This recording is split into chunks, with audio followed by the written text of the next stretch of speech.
Impacto dito ito guys. Impacto sa imo minaw. Gisampit juga ma. Sangkit ko ito. So kakaiba kasi yung paligid dito mga kaidol no. Yan no. May mga puno pa ng mangga. Dagang kapre. Posible marami. So hello po sa inyo lahat mga kaidol no. Isang mapagpalang araw po sa inyo lahat mga kaidol.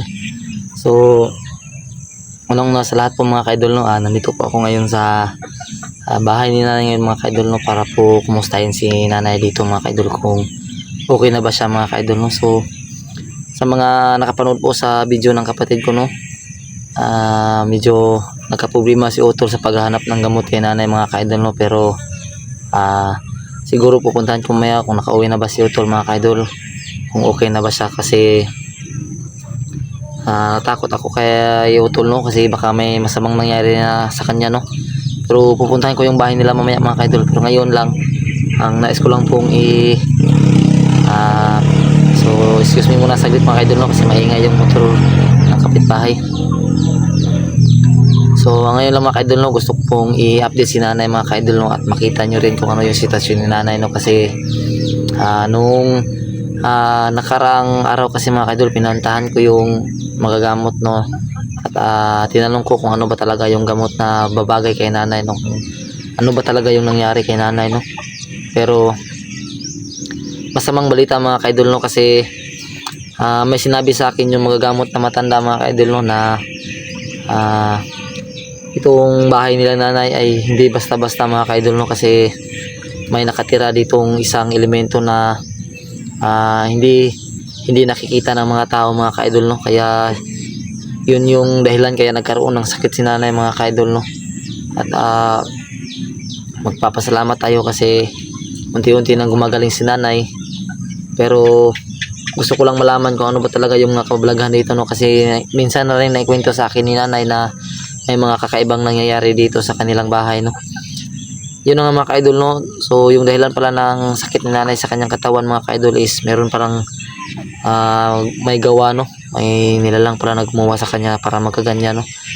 Kaya ngayon mga kaidol no, kausapin natin si nanay para malaman natin talaga kung ano talaga yung mga ginagawa nila dito, kasi sila yung nakakaalam, baka may na ano si nanay dito no, na hindi nakikita ng mga tao no. Gusto ko rin pong i-shoutout yung mga solid na sumusuporta sa atin no, kay Idol Red Rose, Idol Susan Kadukoy, Idol Susan Winsislao, Ma'am Mirna Ibis, kay Idol dito, kay Idol Nestor Balanrayos family, kay Idol Ma'am Ninette Galvis, at sa mga iba pa naming solid supporter no, maraming salamat po sa inyong walang sawang suporta. At medyo matagal na rin po tayong hindi nakapag-upload no, dala na po ng tatrabaho natin no, kasi medyo busy po tayo sa ating pagtatrabaho. So balik tayo mga kaidol no, nandito si nanay ngayon, interview natin si nanay kung ano ba talaga yung mga kababalaghan ng mga nangyayari dito no, kasi tinanong ko kasi yung mga gamot, may nilalang daw dito na nakatira sa paligid nila nanay no, na kailangang supuin no, kailangang mawala dito no, kailangan ng mga taimtim na dasal at mga ano pang mga bagay no, na mapaalis dito yung nilalang no, kasi medyo may nagawa sila nanay siguro, yun yung sabi ng mga gamot. Kaya tanungin natin sila nanay mga kaidol kung ano ba talaga yung mga nangyayari dito. So nandito si nanay mga kaidol oh, nagpapahinga. Ma, pwede ka ma, pwede ka ma-interview ma. Lang. Kaya niyato ko sa tambalan mo ba ma? About sa imong sakit ba? Kuan do naman aday narakay na kuan diri nga something man aday di mo nato ba dito makita ba na kuan nimo munang inana na. Yang nilay man ko tag alas 4 kadlaw.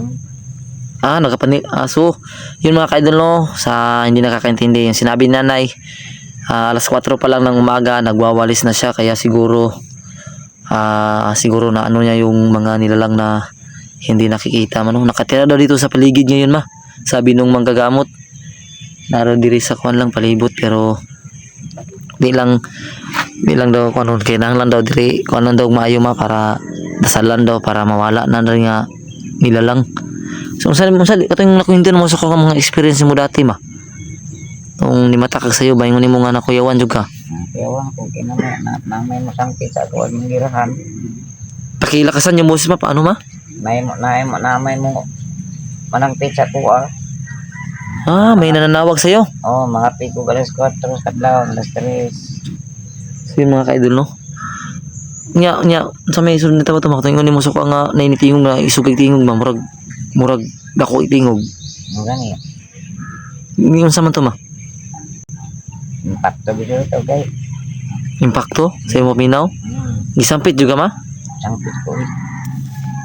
So, kakaiba kasi yung paligid dito mga ka-idol, no? Ayan, no? May mga puno pa ng mangga. Dagang kapre.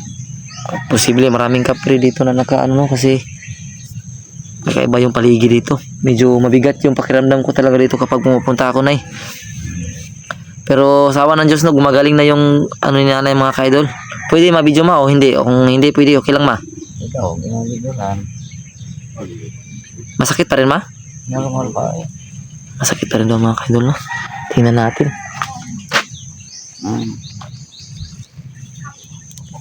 Yan mga ka-idol, hindi pa talaga gumagaling, no? Pasintabi po sa mga kumakain yan mga ka-idol, no?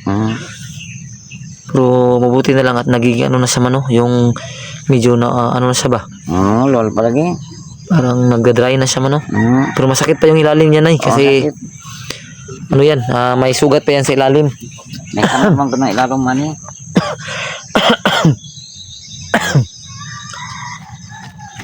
Yun na nga mga ka-idol, no?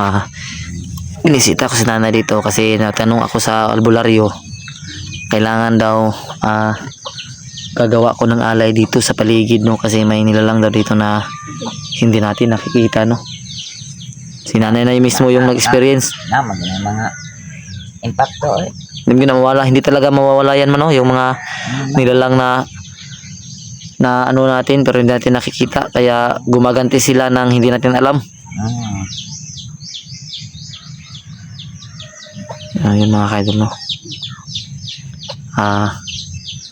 Medyo kinakabahan ako mga ka-idol kasi habang nag-uusap kami ni nanay dito mga ka-idol, parang bumibigat yung pakiramdam ko mga ka-idol, no? Parang may kakaibang bagay na umaano sa atin, no?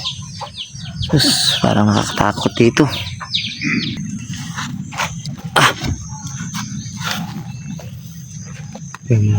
Yung mga ka-idol, no, medyo naawa rin ako kay nanay mga ka-idol kasi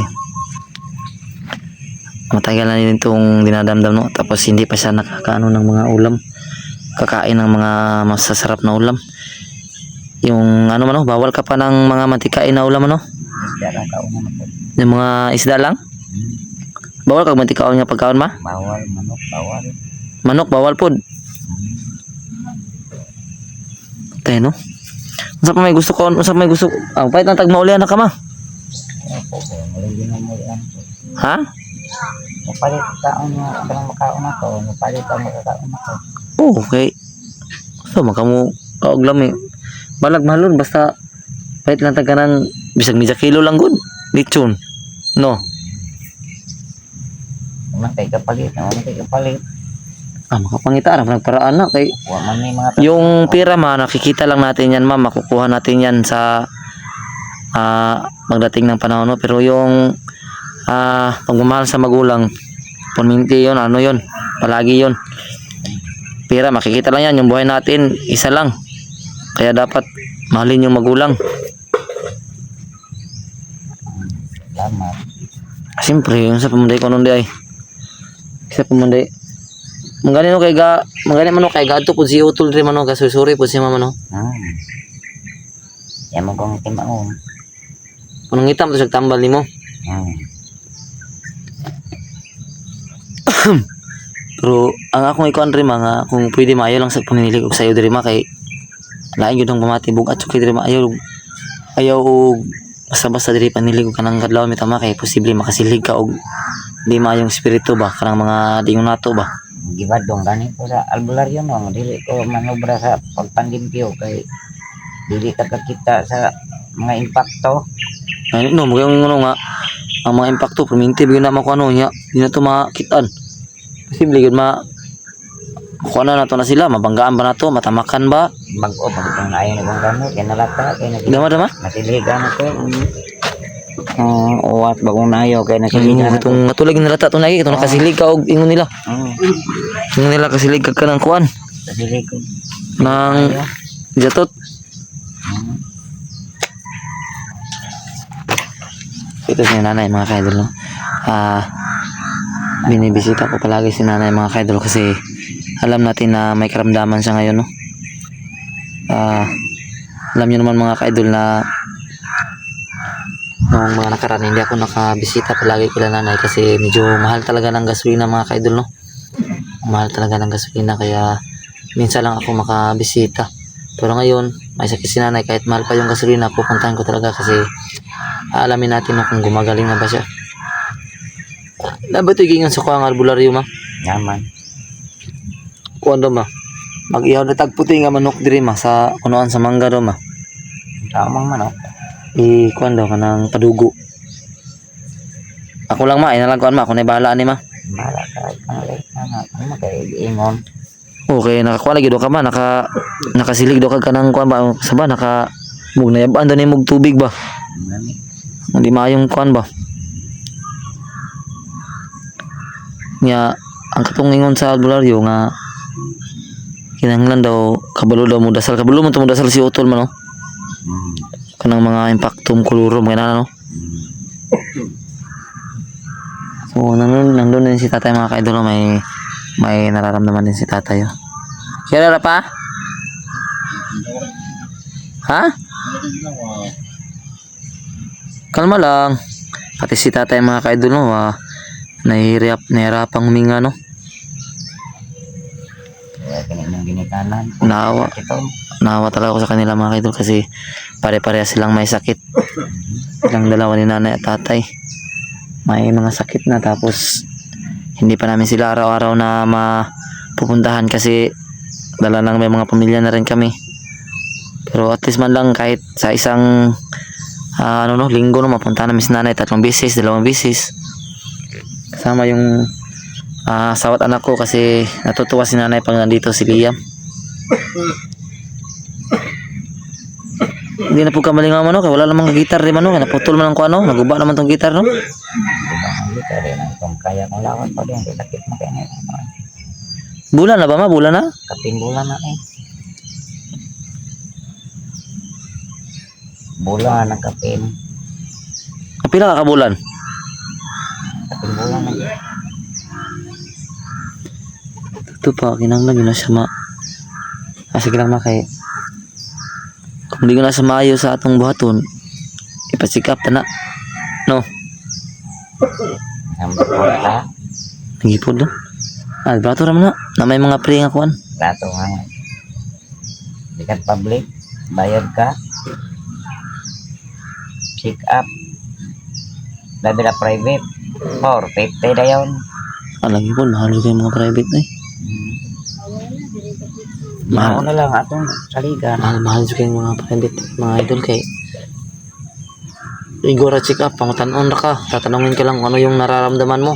Magbabayad ka agad ng 400 kaya hindi kaya 300. May rabag padang kagtambang matama si mong sakit. Babalik-balikon man ka. Mo gani. Okay lang, sabi na ng mga kaidol no, okay lang yung gamot na isang gamutan lang. Ano agad? Balik-balikin ka pa sa opisina nila.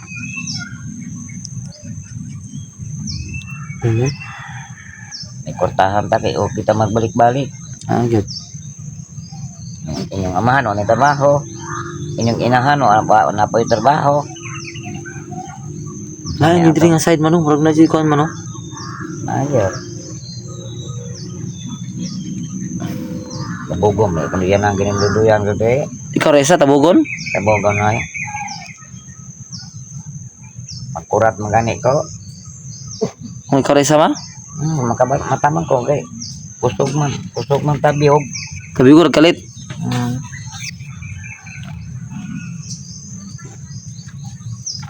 Ampo. Ano o. Ano gino?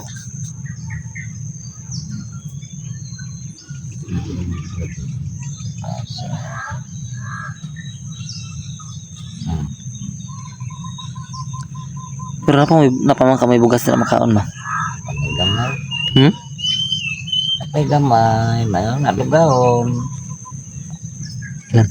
Sabi hatag ninyong mga anak ko, walang magkumog. Ting lisura gitu. Kay bugas karon pating mahala.